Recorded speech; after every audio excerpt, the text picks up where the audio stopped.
ఆంధ్ర ప్రజలందరికీ, తెలుగు ప్రజలందరికీ నూతన సంవత్సర శుభాకాంక్షలు. విశ్వావసునామ ఉగాది మనందరికీ కొత్త ఆశలకు నాంది పలుకుతూ, కొత్త బాటలకి పునాది వేస్తూ కొత్త పండగ తీసుకొచ్చింది. అందరికీ మరొకసారి నమస్కారం. నా పేరు ఝాన్సీ. ఈనాటి ఈ కార్యక్రమానికి వ్యాఖ్యాతగా మీ ముందుకి సగర్వంగా నిలబడుతూ ఆంధ్రప్రదేశ్ రాష్ట్ర ప్రభుత్వం తరపున మీ అందరికీ సాదరంగా స్వాగతం పలుకుతున్నాం. ఇది కేవలం ఒక నూతన సంవత్సరం మాత్రమే కాదు, ఇది అసలు సిసలైన పండగ. స్వర్ణాంధ్రని కాంక్షించిన దార్శనికుడు, స్వాప్నికుడు, మన రాష్ట్ర ముఖ్యమంత్రి వర్యులు శ్రీ నారా చంద్రబాబు నాయుడు గారు ఇప్పుడే సభా ప్రాంగణానికి విచ్చేసి ఉన్నారు. అలాగే honourable deputy CM of Andhra Pradesh Shri Konidela Pawan Kalyan గారు కూడా విచ్చేసి ఉన్నారు. ఈనాటి ఈ కార్యక్రమంలో అసలు సిసలైన పండగ మన ముందు కనిపిస్తోంది. మార్గదర్శులు, బంగారు కుటుంబం, ఈ అందరూ కలిసి ఒకటే చోట ఈ వేదికలో పండగ చేసుకుంటున్నారంటే ఆ స్వాప్నికుడు ఏమి దర్శించి ఒక అద్భుతమైన కార్యక్రమానికి రూపకల్పన చేశారో మనం ఈ రోజు తెలుసుకుందాం. స్వర్ణాంధ్ర ఎప్పుడు 2047. దానికి 10 సూత్రాల్లో మొదటి సూత్రం జీరో పావర్టీ, అంటే పేదరికం ఉండకూడదు. పేదరికం అంటే ఏమిటో నిర్వచించారు.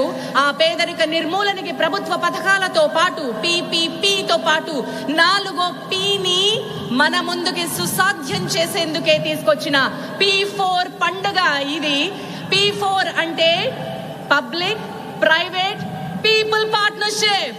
మనందరినీ కలిపి రాష్ట్ర ప్రభుత్వం ఒక ఫెసిలిటేటర్ గా ఉండి అట్టడుగును ఉన్న 20%, అత్యద్భుతంగా ఉన్న 10% కలిపి ఈ రాష్ట్రంలో పేదరికం ఉండకూడదు అనే ఒక అద్భుతాన్ని సృష్టించబోతోంది. దానికి ఈ రోజు మనం పునాదిగా నాంది వేడుకని జరుపుకోబోతున్నాం. విచ్చేసిన మార్గదర్శులకి, బంగారు కుటుంబాలకి అండ్ తెలుగు రాష్ట్ర ప్రజలందరికీ మరొకసారి నూతన సంవత్సర శుభాకాంక్షలు. సో P4 అంటే ఏంటో నేను ఇందాక మీకు వర్ణించాను. ఈ పేదరిక నిర్మూలనకి కావాల్సింది ఏమిటి అంటే మనందరం చాలా బాగా బాగుపడుతున్నాం, చదువులున్నాయి, మనందరికీ కావాల్సినటువంటి సదుపాయాలు అందుబాటులో ఉన్నాయి. వీటన్నిటి ఉపయోగించుకుని అందరం పైకి ఒక్కొక్క మెట్టు ఎదుగుతూ వెళ్తూ ఉన్నాం. అలాంటి ఎత్తుకి ఎదిగినటువంటి వాళ్ళు తమ కింద మిగిలినటువంటి వాళ్ళకి చెయ్యిస్తే, ఊతమందిస్తే, ఆలంబనగా నిలిస్తే అప్పుడు మనం అసమానతని దూరం చేసిన వాళ్ళం అవుతామని చెప్పి మన మాన్య ముఖ్యమంత్రి వర్యులు ఒక అద్భుతమైనటువంటి కార్యక్రమానికి రూపకల్పన చేశారు. ఆ కార్యక్రమం ఎలా సాగబోతోందో, మనం ఏం చేయొచ్చో, అందులో మీరు ఎలా భాగస్వాములు అవ్వచ్చో పోతూ మనం కార్యక్రమాల్లో తెలుసుకుందాం.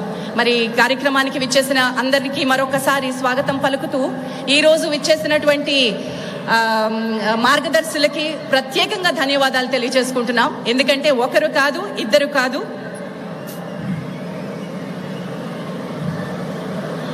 Thank you so much.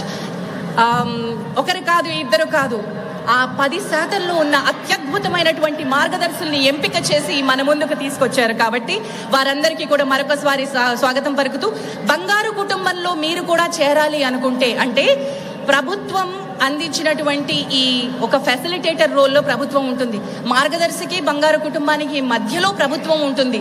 మీరు బంగారు కుటుంబంలో చేరాలనుకున్నా, మీరు మార్గదర్శి అవ్వాలనుకున్నా ఏం చేయాలో ఈ రోజు మనం తెలుసుకుందాం.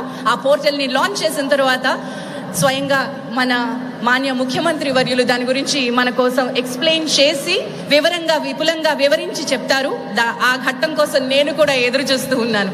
ఎందుకంటే ఆయన నిరంతరం జ్వలించేటువంటి ఒక చైతన్యశీలి.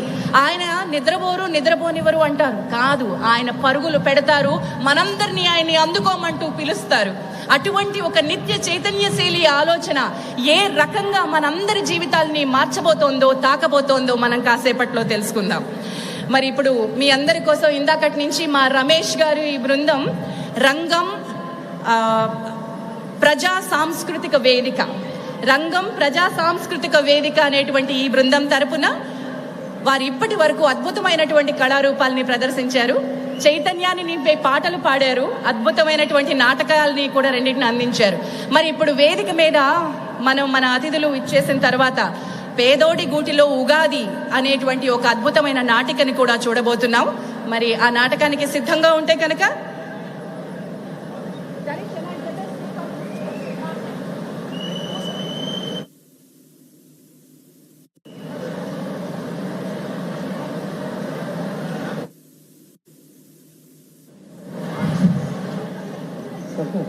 ఎక్కడ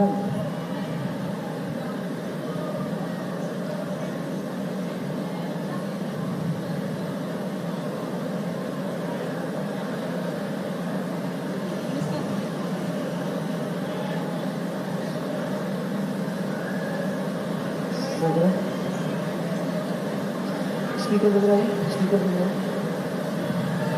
యాంకర్ని కాంగ్రెస్ మీద చూసేది యాంకర్ని కాంగ్రెస్ మీద చూసేది ఇంకా మిక్సర్ అనుకుంది కదా శానిటర్ అది ప్రాబ్లం వచ్చింది గ్లామర్ ఆన్లైన్ అది అది తక్కువ హెడ్సెట్ మీద శానిటర్ హెడ్సెట్ మీద ఉంది కదా అవునవును